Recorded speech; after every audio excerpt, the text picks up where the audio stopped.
మా భూముల జోలికి వస్తే ఒక్కొక్కడికి భూములు ఇవ్వడం కాదు అంతు చూపిస్తాం. ఒక్కసారి ఎక్కడో ఉండి మాట్లాడడం కాదు, ఇక్కడికి వచ్చి ఇంతమంది జనాల ముందర నిలబడి నువ్వు ఎలా అడగాలో అలా అడుగు. మేము ఇస్తామా లేదా అది తర్వాత విషయం. నువ్వు ఇవాళ అక్కడ ఉండి మాట్లాడడం కాదు. మేము ఓట్లేసాం కదా, మా బాధలు నీకు కనిపించట్లేదా? మేము ఓట్లేసిన వెయ్యని వాళ్ళు వచ్చి మాట్లాడుతున్నారు, నువ్వెక్కడ ఉన్నావు సార్? మా గొంతులు వినిపించట్లేదా? ఇంత గట్టిగా అరుస్తున్నాం కదా, మా బాధలు వినిపించట్లేవా? ఇంత ఏడుస్తూ చెప్పే మాటలే నీకు వినబడట్లేదు. ఏంటి ఏడుస్తూ చెప్పే బాధలు కూడా నీకు వినబడట్లేదు? మా నాన్న అడుక్కొని తిన్నాడంట ఇన్ని రోజులు.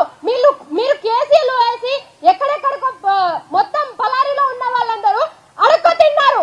ఇలాంటి పరిస్థితికి తీసుకొచ్చావు సార్ నువ్వు. మాకు ఓట్లు వేసింది మమ్మల్ని ఊళ్ళో నుంచి వెళ్ళగొట్టడానికి కాదు, ఊళ్ళో ఉండి పంట పొలాలు పండించండి, నేను మీకు తోడుగా